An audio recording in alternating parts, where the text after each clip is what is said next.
नमस्ते दोस्तों, आइए ये हमारा नेक्स्ट वीडियो आ चुका है 11th अकाउंटेंसी का चैप्टर कैश बुक जो हमारा लास्ट टाइम चल रहा था उसका 4th लेक्चर। इसके पीछे हमने 1 2 3 अपलोड किया हुआ है, तो उसको बिना देखे यहाँ नहीं आना है। और वो जो 1 2 3 कहाँ मिलेगा, प्लेलिस्ट में प्रॉपरली कैश बुक नाम से फोल्डर चैप्टर बना हुआ है।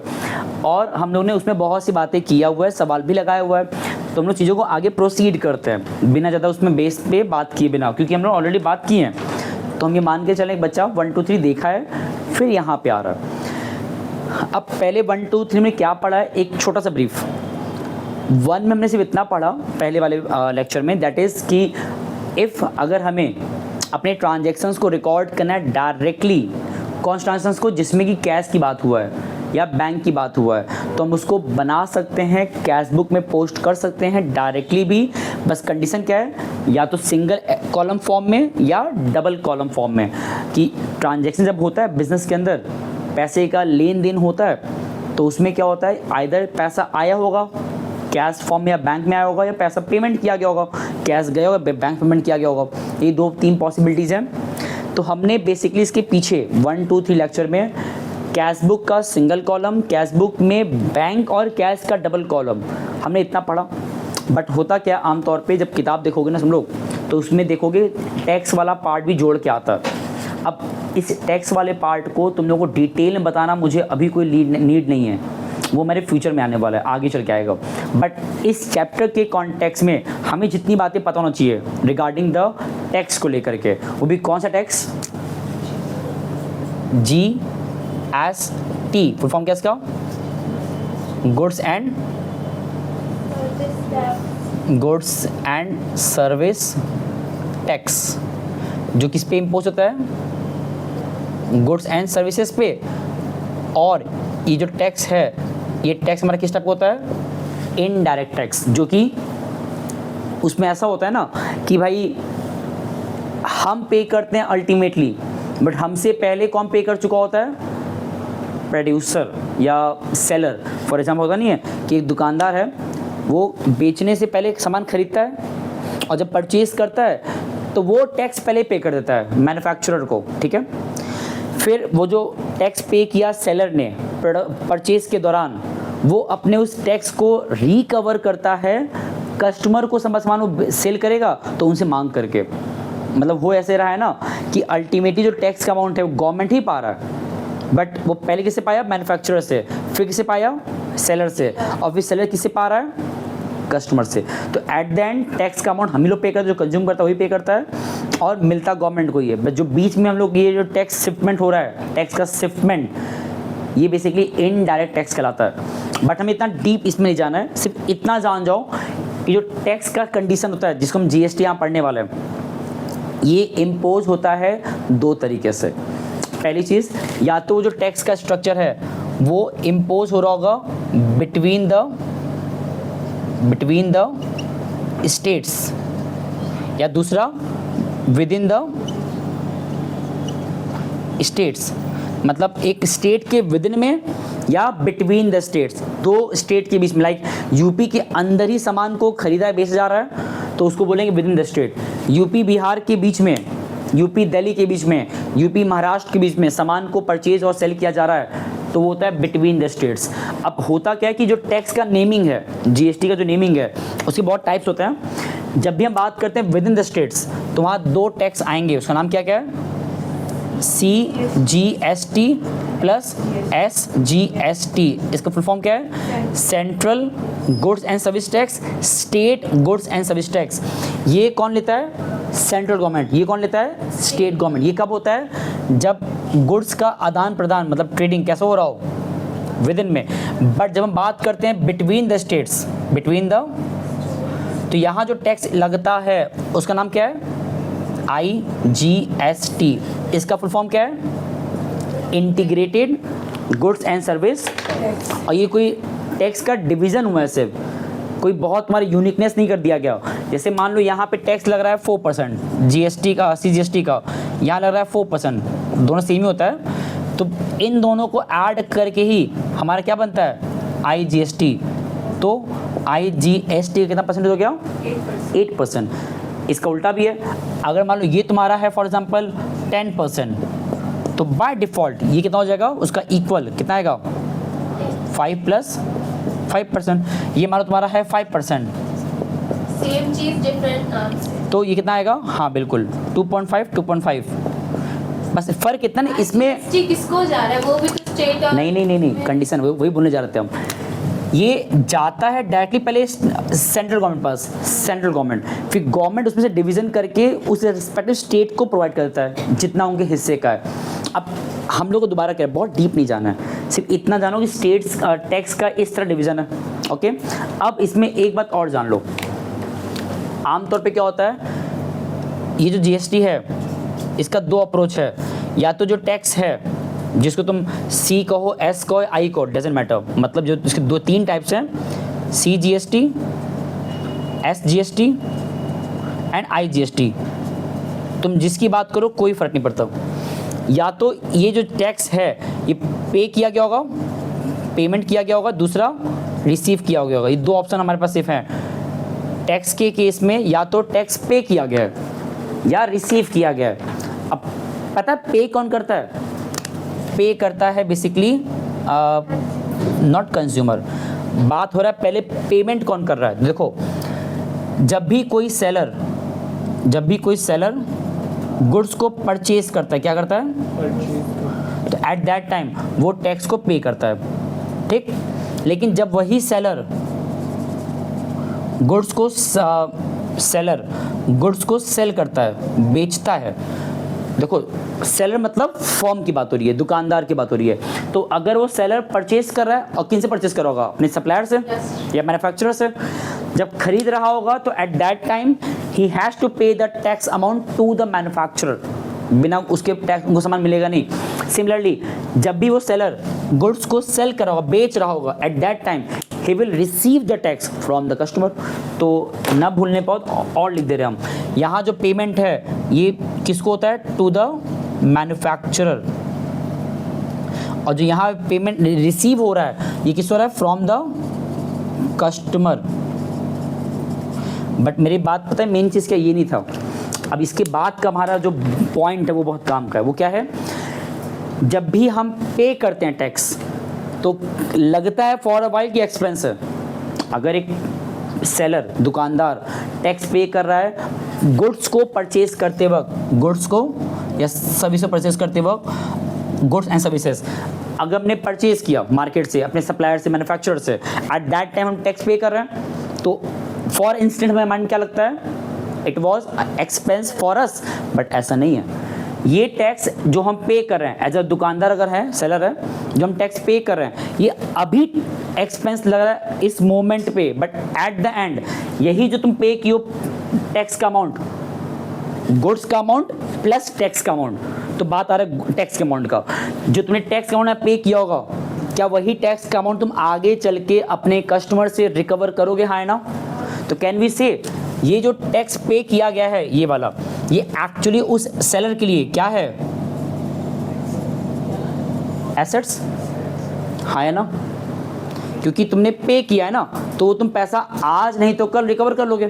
बट इसका रिवर्स करो, तुमने अभी सामान परचेज नहीं किया है, तुमने सामान को सेल किया है। क्या किया है, लाइक रेस्टोरेंट वाले हैं, उनके कस्टमर आया रेस्टोरेंट वाले क्या, अब वो लोग ने क्या किया, अपने बिलिंग में बड़ा भाव से क्या किया, मतलब बड़ा जल्दीबाजी में बिल बनाते वक्त तुरंत तुम पे क्या लगा दिए, हाँ सर्विस टैक्स नाम पे, या रेस्टोरेंट के टैक्स जो लगते हैं टैक्स इम्पोज कर दिए, तो तुमको फोर्सफुली एज ए कस्टमर तुम्हें टैक्स पे करना पड़ा, किसको, उस रेस्टोरेंट वाले को।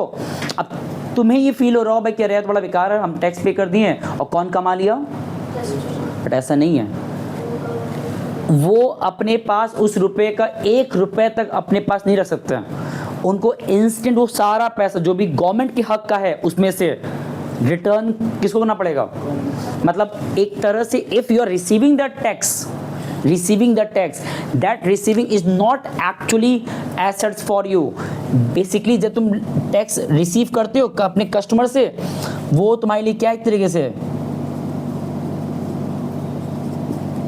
लायबिलिटी है। अब ये ध्यान देना, अगर मान लो हमने कंज्यूमर के लिए तो ये हाँ देखो, जो कंज्यूमर है उसके लिए एक्सपेंस है, वो एक्स्ट्रा बढ़ा के पे कर रहा है, वो हटाओ। लेकिन जो रिसीव कर रहा है सेलर टैक्स अपने कस्टमर से, वो रिसीविंग जो अमाउंट है टैक्स का, वो सेलर अपने पास नहीं रख सकता, उसको वो अमाउंट ऊपर देना पड़ता है। ऊपर मतलब अगर वो सेलर है तो उसके ऊपर किसको देगा, वो मैन्युफैक्चरर दे देगा जिनसे वो सामान खरीद रहा है। ये मतलब पता है मिडिल मैन, बस सेलर सिर्फ मिडिल मैन है, वो एक्चुअली कर बना मीडिया, वो बना है मिडिल मैन गवर्नमेंट और कस्टमर के बीच में। कैसे? गवर्नमेंट को सेलर से कस्टमर से टैक्स ले रहा है, कस्टमर से, एंड वही टैक्स अमाउंट किसको प्रोवाइड कर दे रहा है, गवर्नमेंट को। तो मतलब जो तुमको टैक्स रिसीव होता है वो अपने पास रखोगे नहीं, वो एट द एंड किसको प्रोवाइड कर दोगे, पीछे जो तुम्हारे लोग बैठे हुए हैं जिनको तुम जिनसे सामान खरीदे होगे। तो ये जो बैलेंस है कि टैक्स का पे करना सेलर के लिए एसेट्स और टैक्स का रिसीव करना सेलर के लिए लायबिलिटी, इसको नाम दिया गया है। और नाम पता क्या दिया गया है, ये बताओ, परचेज में सामान आता है कि जाता है, इसीलिए याद कर लो। यहाँ वाले केस में तुम आई सी कहो, एस कहो, आई कहो, डजंट मैटर, एक वर्ड तुम्हें जोड़ना होता है हमेशा। वो वर्ड क्या है? परचेज में सामान आ रहा है ना, इन हो रहा है ना, तो you will call it input. क्या बोलोगे? इनपुट। ये जितनी बातें बता रहे हैं बेसिक, उसको भूलना मत, इतना इनफ है। और सेल में सामान बाहर जा रहा है, आउट हो रहा है, यहाँ वर्ड क्या आएगा? बस इतना तुम्हें याद होना चाहिए। टैक्स को लेके बेटा बातें बहुत सारे हैं, ज़्यादा बताएंगे तो क्वेश्चन करा नहीं पाएंगे, दूसरा हमारे काम का है ही नहीं फिलहाल इस चैप्टर के कॉन्टेक्स्ट में। तुम्हें सिर्फ इतना जानना था जहाँ जहाँ पे टैक्स की बात करेगा, और अगर वहाँ पे याद भी कर लो, सिर्फ इनपुट होता है परचेज के, ऐसा नहीं है। जब जब हमारे यहाँ पे क्वेश्चन में एक्सपेंसेस की बात करें, किसकी बात करें, खर्चों की बात करें, तो वहाँ पे इनपुट टैक्स लगता है। और जब इनकम की बात करें तो वहाँ क्या लगाओगे, इनकम की बात करें तो वहाँ पे आउटपुट टैक्स लगाओगे। 3 टाइप्स हैं, सी, एस और आई। अब क्वेश्चन में लिखा होता है कि कौन से टैक्स की बात क्वेश्चन में कह रहा है, मेंशन होता है। अगर सी कह रहा है तो सी पिकअप करोगे, आई का है तो आई पिकअप करोगे। हाँ ये हो सकता है कि जब तुम्हें देखो परसेंटेज, तुम्हें क्वेश्चन में सी और एस दिया रहेगा, आई नहीं दिया होता है, तो अज्यूम कर लो कि सी और एस को जोड़ के क्या मिल जाता है, IGST। तो रेट हालांकि लिखा होता है। अब इन चीज़ों को अपने क्वेश्चन में कैसे इंप्लीमेंट करेंगे, चलो एक सवाल देखते हैं, ठीक है ना। और मैंने जो क्वेश्चन पिकअप करना चाहा है वो पहले आसान है, क्वेश्चन नंबर 2 तुम्हारे किस बुक का, हाँ, तो इस बुक में देखोगे ना जो क्वेश्चन नंबर 2 है SC शर्मा में, वो बेसिकली हमको एक हिंट कर देगा, आइडिया प्रोवाइड करेगा अबाउट क्वेश्चंस कैसे एग्जाम में आते हैं। और याद रखना, हम लोग अभी तक 4 सवाल लगाए हैं, क्वेश्चन 1, 3 एंड 4। मेरा कंसर्न तुमको एक एक सवाल लगवाने का ऐसा भी नहीं है, हम 1, 2, 3, 4 लगाए तो क्या हम हर एक सवाल लगवाने वाले, ऐसा नहीं है, हर एक सवाल नहीं लगवा रहे हैं, लेकिन जो हमारा कॉन्सेप्ट क्लियरेंस है वो होना चाहिए जरूर। तो क्वेश्चन 2 जब सीख लोगे, सिंगल कॉलम केस में कैसे टैक्स को इंक्लूड करते हैं जान जाओगे तो आसान हो जाता है। और जब और आगे बढ़ोगे, double column and question hard लगाओगे तो वो एक कॉन्सेप्ट होता है क्लियरेंस कि क्वेश्चन इस टाइप का एग्जाम में आता है। और बहुत सिंपल है, अगर आज सीख गए तो इसके बाद ज़्यादा कुछ हार्ड नहीं है, बस डबल कॉलम भी जानेंगे तो हम लोग को कॉन्सेप्ट क्लियर हो जाएगा पूरा इस चैप्टर का, डबल कॉलम के साथ भी और GST के साथ भी। चलो पिकअप करते हैं क्वेश्चन 2। और हाँ, एक आखिरी बात क्वेश्चन शुरू करने से पहले, देखो जिनके पास न्यू बुक होगा ना तो उसमें देखोगे जानबूझ के तुम्हें परेशान करने के लिए जो न्यू बुक है, जो उसमें परसेंटेज है वो 2.5 ले लिया है। कितना? देखो ऐसा लिया है 2.5 कितना होता है 5। तो इससे कोई इशू नहीं है, बस जो होता है कैलकुलेशन वो क्या हो जाएगा। जैसे एग्जाम्पल दें, अभी तुमसे कहें कि ज़रा बताओ 800 का कितने का, 800 पे तुमको लगाना है 2.5% का SGST या CGST, दोनों सेम ही रहेगा, तो एक नहीं का दूसरा सेम रहेगा दूसरा वाला। तो अब देखो 800 का मैंने क्या बोला है, 800 का कितना का है 2.5%, कुछ ऐसा बनेगा। अब ये तुम सॉल्व करोगे, यहाँ तुम गलती कर सकते हो बिकॉज डेसिमल दिख रहा है, तो इसको हटाओ, नीचे 0 आएगा, है ना, 2 0 कट गया, ये काटो 5, ये आएगा 2, ये आएगा 4, कितना आया, हाँ तुम लोग तेज हो पता है। बट कहना ये चाह रहे, देखो इसमें क्या होता है, पॉइंट देख के बच्चे गलती कर देते हैं, तो हम लोग क्या करेंगे, टाइम बचाने, हम लोग नहीं, हम क्या करेंगे, वो क्या है, I will use my weapon, that is calculator. चलो अब क्वेश्चन 2 पे आ जाओ। उसमें लिखा है बेस्ड ऑन जीएसटी, लिखा है ना सब कुछ, ओके ओके सॉरी। क्वेश्चन 2 पे आ जाओ, पढ़ो क्या लिखा है। Record the following transaction in the single column cash book of Ajay Delhi. नाम क्या दिया पार्टनर का, अजय, और ये कहाँ के हैं, दिल्ली के। देखो ये बहुत इंपॉर्टेंट चीज़ है, तुम्हें दिल्ली जानबूझ के इंडिकेट किया है क्योंकि ये स्टेट के अंदर, हाँ, ताकि तुम आइडेंटिफाई कर पाओ कि वो जो ट्रांजेक्शन है वो विद इन हो रहा है कि लाइक दिल्ली की है और ये सामान परचेज कर रहे हैं राजस्थान के पर्सन से, राजस्थान के पर्सन से, तो वहाँ पे क्या लगाओगे, IGST। हाँ, तो ये तुम्हें हिंट मिलता है इस तरीके से कि कौन सा नेमिंग यूज़ करना है। बाकी देखो आई लगाओ, सी लगाओ, एस लगाओ, डजेंट मैटर, इनपुट और आउटपुट जो ये वर्ड, यहाँ गलती मत करना सिर्फ, ठीक है। चलो अब आ जाओ सवाल पे, और जल्दी हो जाना चाहिए आई थिंक। पढ़ो पहले ही, कैश इन हैंड। अब पहली बात ये है क्या, ओपनिंग बैलेंस, और तुम लोग मैंने याद करवाया था, दैट इज क्या याद करवाया था, एसेट्स का ओपनिंग बैलेंस कहाँ जाता है, एसेट्स का ओपनिंग बैलेंस कहाँ लिखते हो, जल्दी बोलो, हाँ याद कर लो। और लायबिलिटीज का ओपनिंग बैलेंस, मुझे पता तुम टुक्का मारी हो। चलो तो इसी तरह यहाँ पे देखो कैश इन हैंड दिया ना, ये कमेंसमेंट नहीं है कि तुम कैपिटल मत बोल देना, कैश इन हैंड हमारा ओपनिंग बैलेंस है, पहले का बैलेंस अभी कंटिन्यूएशन चल आगे चल रहा है। तो यहाँ लिखोगे डेट दिया है मई 2026 मई मंथ का है, तो इतना पहले लिख लिया करो। अब डेट पे आ जाओ, डेट क्या है, 1 तारीख, तो यहाँ लिखोगे ऐसे, यहाँ लिखाता है 2, वहाँ लिखाता है बाई, तो यहाँ लिखो 2 बैलेंस BD, कितना अमाउंट है, 13,000 है ना। ओके नेक्स्ट पढ़ो, पहला स्थान था गुड्स सोल्ड फॉर कैश, बेचा है ना, तो वही सेम नियम है, क्या नियम था कि अगर हमारा कैश बढ़ेगा तो इधर आएगा, वो ठीक है, कैश अगर बढ़ा तो इधर आएगा और घटेगा तो एज पर जो रूल्स था, एसेट्स का debit for come in, credit for goes out, तो एसेट्स जब बढ़े तो डेबिट, घटे तो क्रेडिट, तो कैश यहाँ बेचा गया है ना, तो ये फैक्ट है पैसा बढ़ा होगा, तो जो एंट्री है ये तो इधर ही आएगा, इसमें कोई दिक्कत नहीं है। 2 सेल्स, और सेल्स हुआ कितने का, 9,000 का है ना। बस इतनी सी चीज़ यहाँ पे है, बिकॉज इस क्वेश्चन में टैक्स दे दिया है, देखो जरा, है ना। और याद करो सेल्स में हमारा जो टैक्स का नाम क्या होता है, आउटपुट, और कौन सा टैक्स कहाँ है, C और S दोनों कहाँ है ना, और ईच का है। हाँ, तो वो जो परसेंटेज 2.5 दोनों का अलग अलग है, जो ऐसे लिखोगे 2 आउटपुट, नाम क्या है, CGST, 2 आउटपुट SGST, और ये कैसे निकालोगे, इस 9,000 पे 2.5%, हम एक तुम्हें निकाल दिखाते हैं, एक बाकी तुम लोग करना, ऐसे निकाल दो, ऐसे निकालना होगा, 9,000 का 2.5%, हटाओ जीरो तो ऊपर नीचे जीरो आएगा, जब हटाओ डेसिमल कट गया 3 जीरो, तो 25 × 9 विच कम्स 225, कितना आता है 225, 225, सिंपल है। तो देखो यहाँ पे टैक्स के आ जाने से क्वेश्चन हार्ड नहीं हो गया, बस काम बढ़ गया कि तुम्हें 2 नाम और लाना पड़ गया।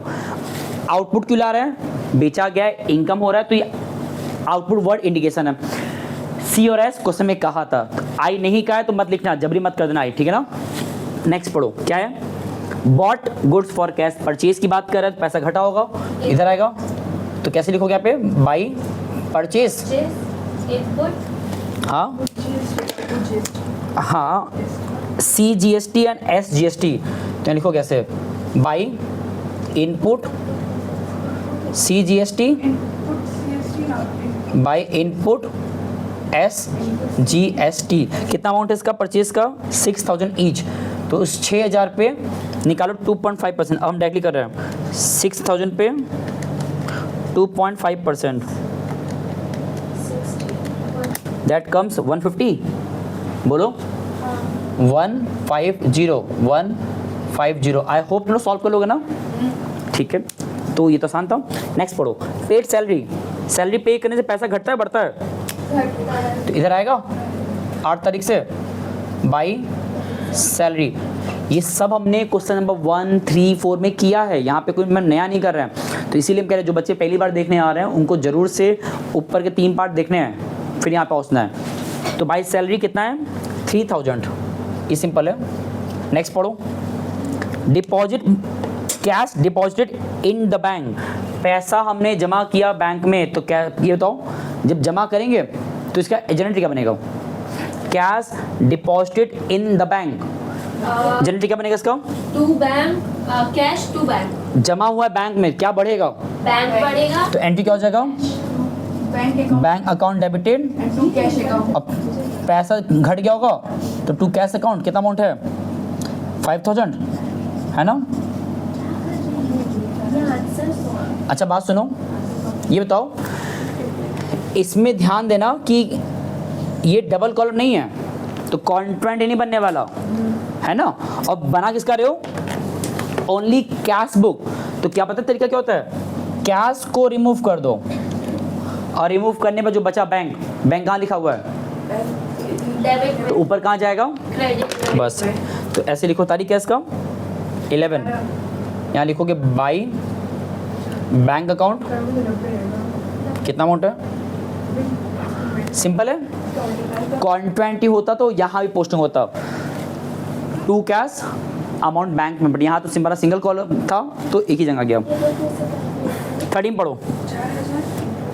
बॉट ऑफिस फर्नीचर, ये बताओ, अगेन बॉट हुआ है ना, और नाम पता नहीं दिया है, तो पेमेंट हो गया होगा, तो परचेज हुआ है फर्नीचर, और एसेट्स है, तो यहाँ पर गुड्स लिख क्या लिखे हम बताओ? बाई फर्नीचर होगा। और बिकॉज यहाँ भी टैक्स की बात कहा है ना, CNS, तो मैंने कहा था कि जब जब कोई एक्सपेंस होगा सबके केस में इनपुट यूज करोगे, सिर्फ परचेज में नहीं, ओनली गुड्स एंड सर्विस में नहीं, वो इनपुट वर्ड और टैक्स का अमाउंट तुम किसी भी चीज़ से पे कर सकते हो, अगर वो पेमेंट की बात कर रहा है तो यहाँ पे अगेन क्या लिखने वाले हो? By input CGST, by input SGST, और इसका अमाउंट कितना दिया है? 4000। जनरल निकालो, 4000 पे 100 आएगा। मुझे भी चेक करने दो।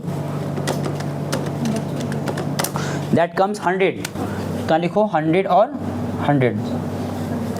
नेक्स्ट पढ़ो। कैश सेल्स, ये बताओ, हमने बेचा है कैश में ना, तो पैसा आया होगा, तो यहाँ पे आएगा एंट्री 15 के नाम से, डेट टू सेल्स।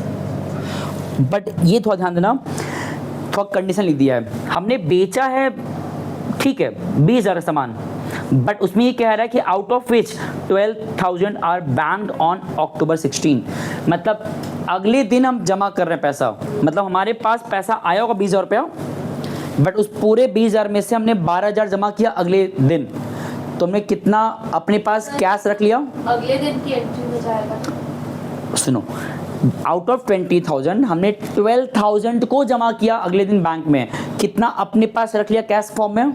8। तो वो तो आएगा ना कम से कम इस दिन, हाँ है ना? बोलो, हाँ बोलो। 15 के दिन तो हम लोग के पास 20 आया ना, पूरा 20 कैश आया, अरे कैश आया तो हम लोग 16 को दिए, तो 16 तो वो पूरा 20,000 तुम्हारे हाथ में रह गया है। बात समझो, तुम्हारे पास वो जो पूरा 20,000 था वो तुम्हारे हाथ में है, हाँ, बस तुम क्या कर रहे हो, अगले दिन उस 20,000 में से क्या कर रहे हो? 12 जमा करो बैंक में। तो जब जमा करोगे बैंक में तो एंट्री बनेगा बैंक टू कैश, बस अमाउंट क्या जहाँ पे हो जाएगा? यहाँ पे अमाउंट क्या हो जाएगा? 12,000। अच्छा, लेकिन चीज़ और बताओ, इसमें टैक्स की बात भी कहा है ना, हाँ है ना, तो यहाँ पे टैक्स भी तो आएगा, to output CGST, to output SGST। बस ये बहुत ध्यान देना, रुक जाओ, होल्ड ऑन, सुनो ध्यान से। सेल्स का अमाउंट एक्चुअली 8,000 नहीं था उस समय, हमने कितने का बेचा हुआ है?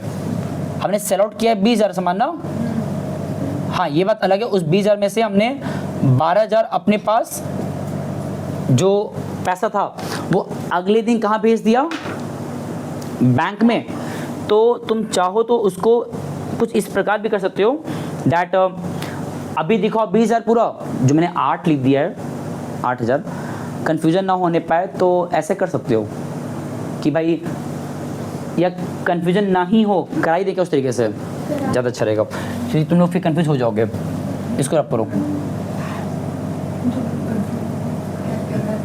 बता रहे रुक जाओ, देखो हम ये कहना चाह रहे हैं। फिलहाल फोकस करो सिर्फ 15 तारीख का।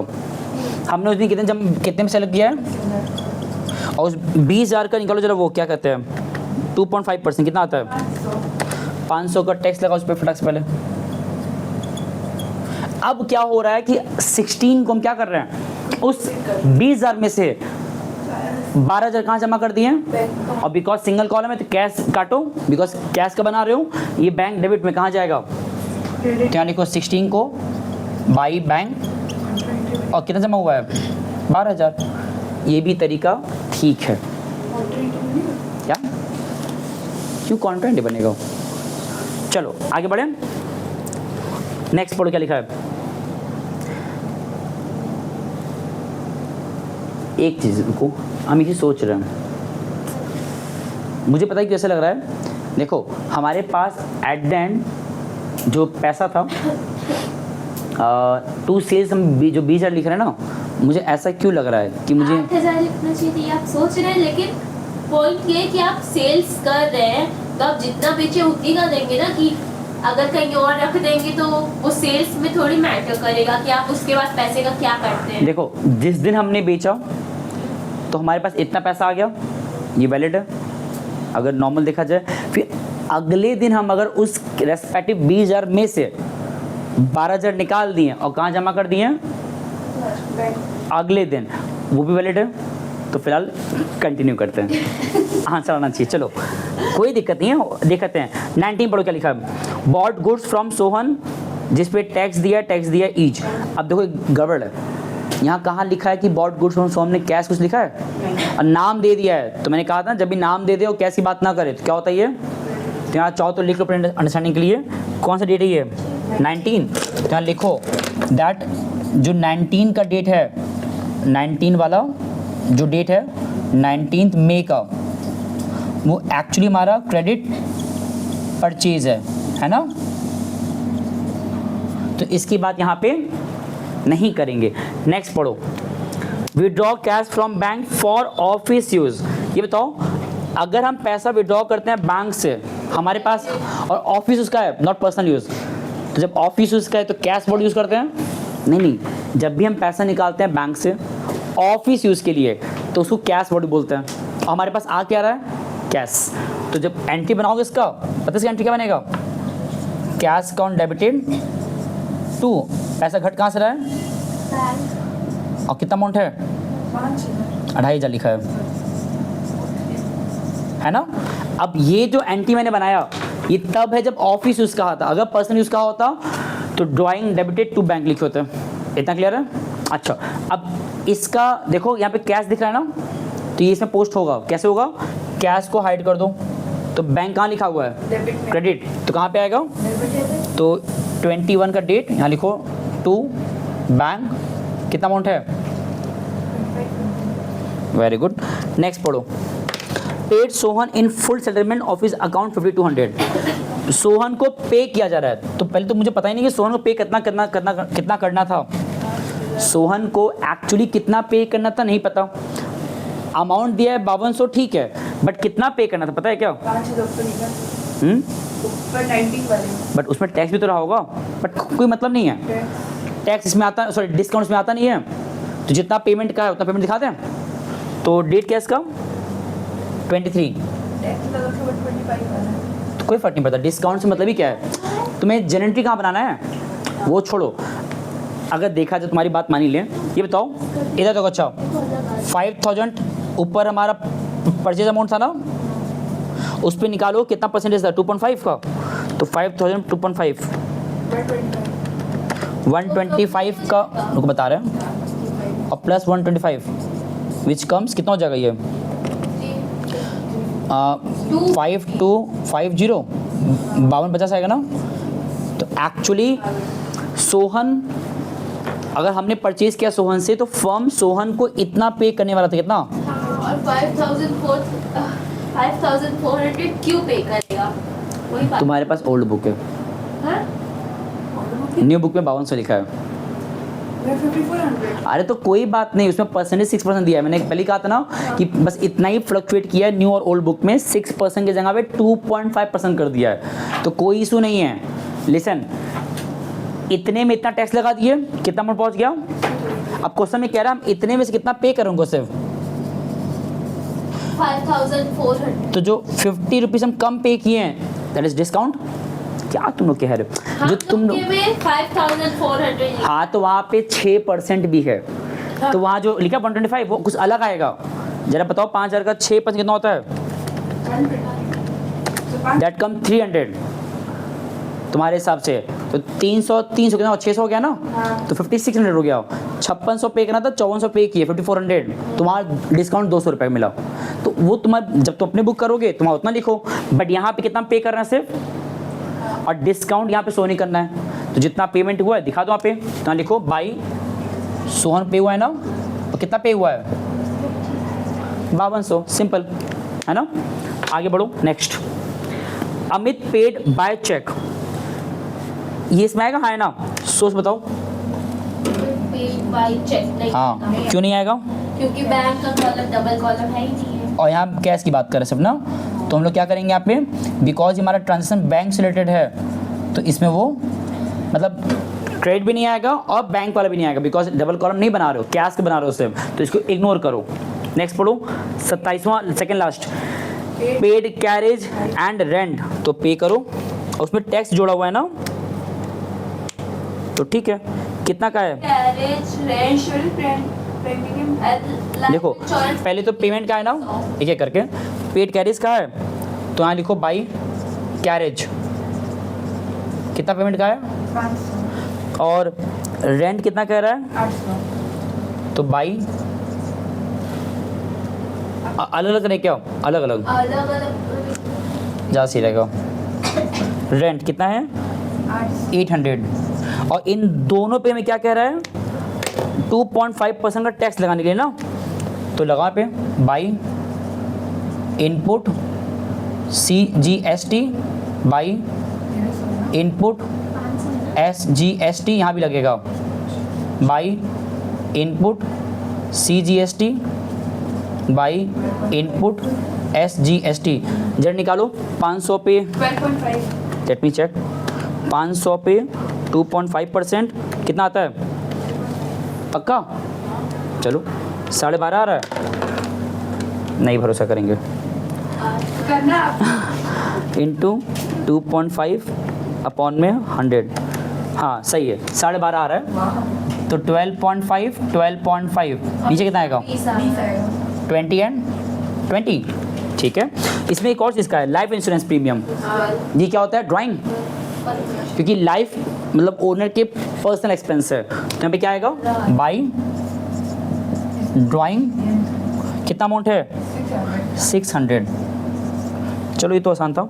अब लास्ट पढ़ो, paid electricity charges and water charges, दोनों पेमेंट हुआ है तो पेमेंट दिखा दो, तो यहाँ लिखो डेट क्या था, मैंने डेट लिखा नहीं क्या, 31। अच्छा डेट पूरा एक ही था, इसका डेट अलग है 31, देखो मैंने अगर नहीं लिखा है तो पूरा एक ही डेट चल रहा था। वो बाई क्या क्या है electric charges and by water charges, कितना अमाउंट है 1100। 1100 एंड 800। 800। बिकॉज हमारा सारा टर्म्स आई होप हो चुका है, जब बात आएगा बैलेंस का तो जो तरीका मैंने सिखाया था वही तरीका फॉलो करो, नहीं जिसमें कहा उसमें लगाओ सिर्फ, तो जब इसका प्लस करना रहता है। क्या अब GST जो दिया है उसको प्लस। बैलेंस निकालने के लिए, हाँ। हाँ बिल्कुल, तो बोथ साइड का टोटलिंग करो और बैलेंस निकालते हैं। चलो करो पहले तो,